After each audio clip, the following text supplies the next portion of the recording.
Hi everyone, a little bit different background for our weekly wrap-up. We're kind of giving you what's happened over the last week. And our quiet room is one really cool feature we have here at the Animal Care Center. And the quiet room is a room that has comfy chairs, a coffee table, extra insulation. The work we do at the sanctuary is extremely, extremely difficult, and all sanctuaries that do the work or anybody caring for animals or humans. And so sometimes you need a time to get away, time to cry, and this quiet room allows that for our staff and interns. So it's one thing that we actually really designed when we were doing the building.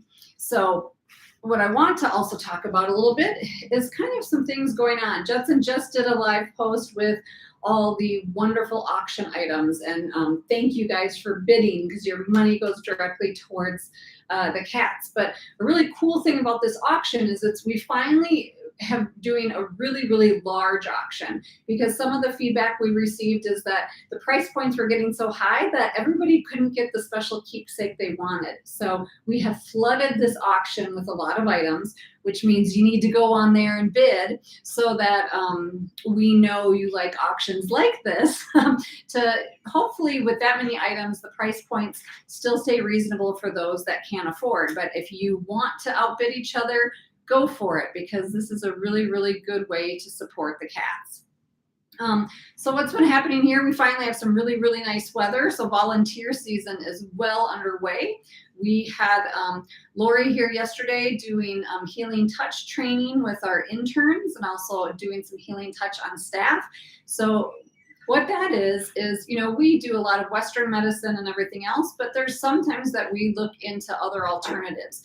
And healing touch is a form of kind of energy work, but it also is really good about setting intention. So I kind of touched on this in the past too, that when we are with cats or animals or even each other, we can really pick up on each other's emotion and energy. And so if we're stressed, if we're high strung, that can really be put on top of the cats or transferred to the cats, and we don't want that. And so this is a really good way to teach our interns as they come in of how to stay neutral, how to stay grounded, how to stay positive and set intention when they're working with animals, or when they really just need to do some self-care due to compassion fatigue or stress. So we're very, very thankful for Lori, who comes and does that. We also have a healing touch practitioner, Barb, and they both of them work with cats from a distance, kind of doing energy work and things like that. So we're really thankful to have people like that. And volunteer season means we had gardeners coming to help with the memorial garden and all the other gardens on the property. We have mowing team. We're so thankful. With 45 acres just on this side of the road, we have a lot of mowing to keep up.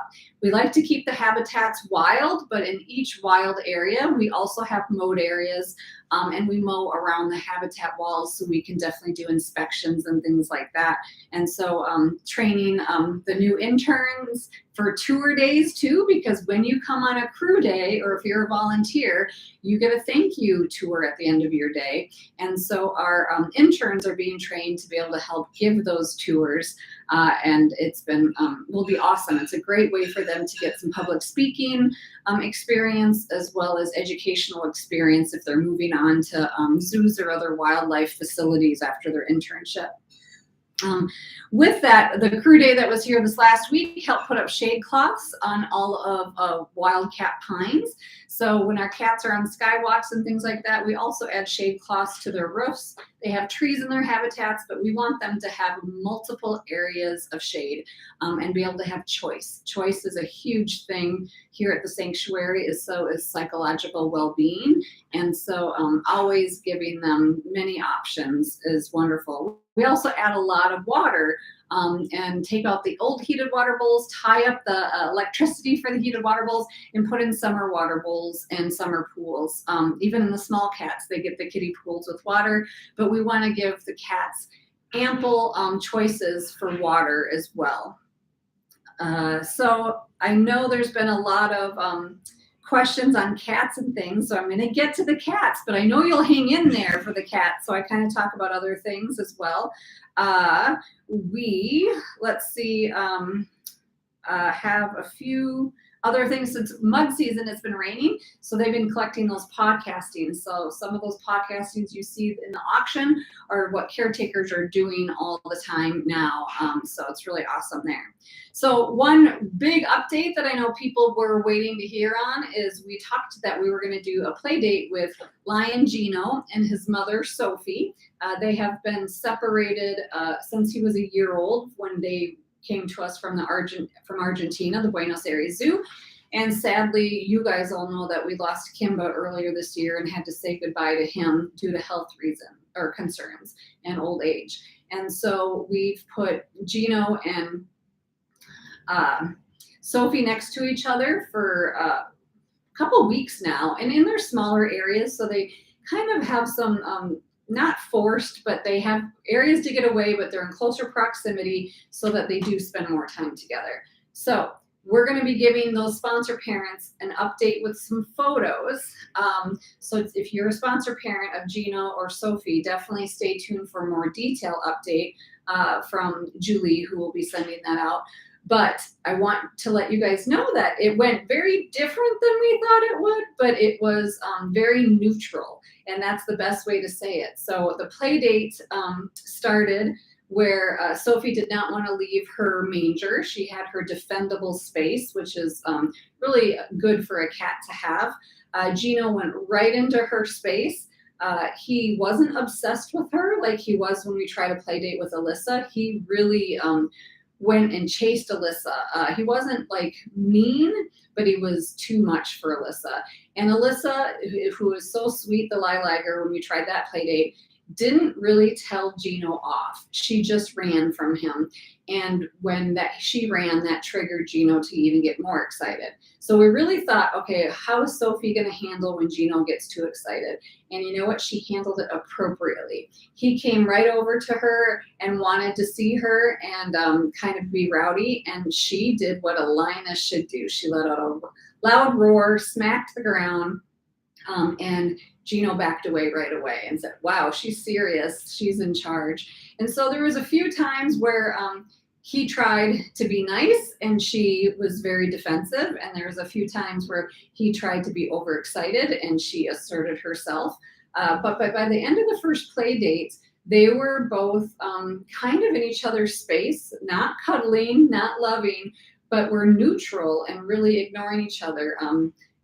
Gino was looking off towards the cubs at the back of Pride Prairie, and Sophie was kind of doing her patrolling in the holding yard. So we separated them for the night. We toyed with, do we all stay overnight and keep them together? Because sometimes when you separate cats and you put them back together, there's another excitement phase again, and that can just kind of start a play date all over.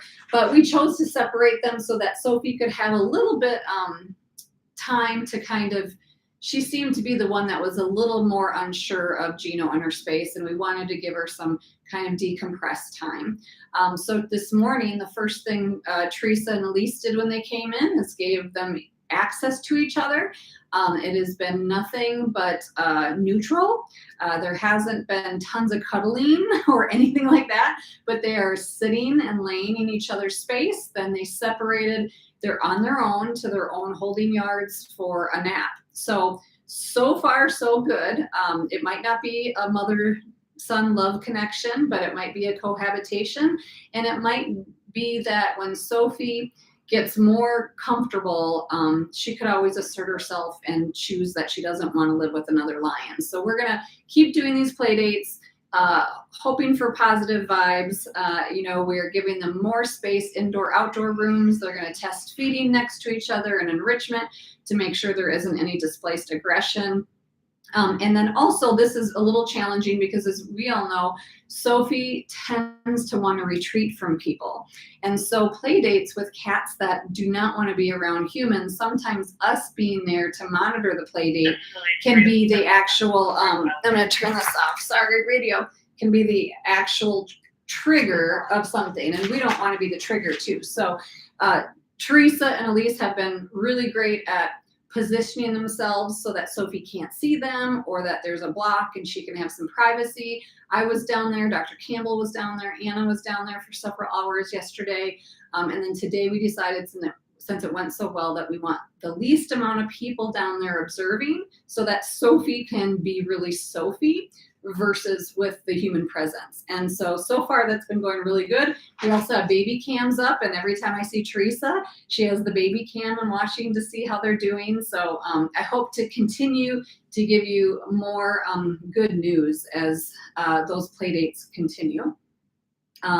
Also, it's pool opening season. So we're taking inventory of pools. They tried to open Daisy and Nova's pool yesterday, and there was a leak and it sprung and sprayed everywhere. And what I have to say, which I was so impressed by, I said, I would love to have the pools up by a week from now. And they said, no, we're going to do it right now. And they fixed it. The cats have pool access. They're filling them all up. The Tiger Trio got access. And guess what? Noah and Elizabeth got access to their pool too. And so if you are Noah or Elizabeth's sponsor parent, watch for some photos that'll be coming to your email, and make sure you check your spam and junk folders because sometimes they go in there as well. And it'll be over the next few days. But there's some great photos. Noah loved the pool just like we thought he would, that big guy. And so those will be shared on social media, but we first want to make sure the sponsor parents get to see those special images first. So again, watch for those in your inbox. We also were moving, if you remember, Ramsey the Canada Lynx, Brianna the Bobcat,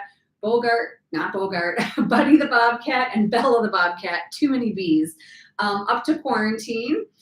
And to kind of have them in close proximity to see who might want to live together or cohabitate.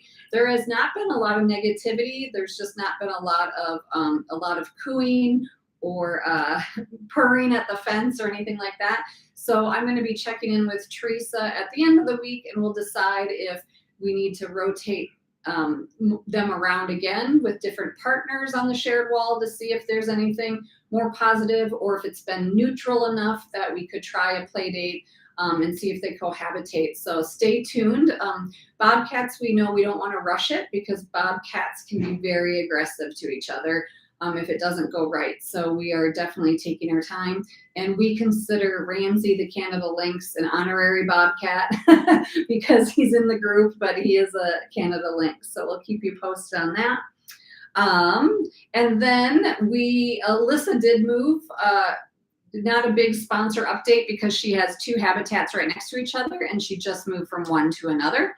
And move was uneventful. We had a witness protection cat that got moved as well. And so there's been some interaction, very positive through the fence there.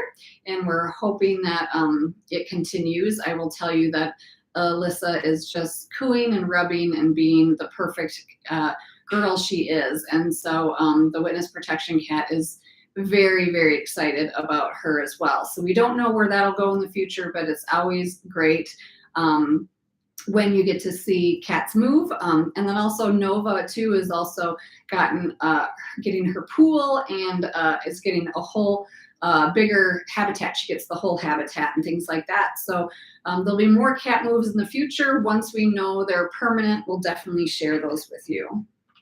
And then also our little girl Emery, I think you just saw her on the live post.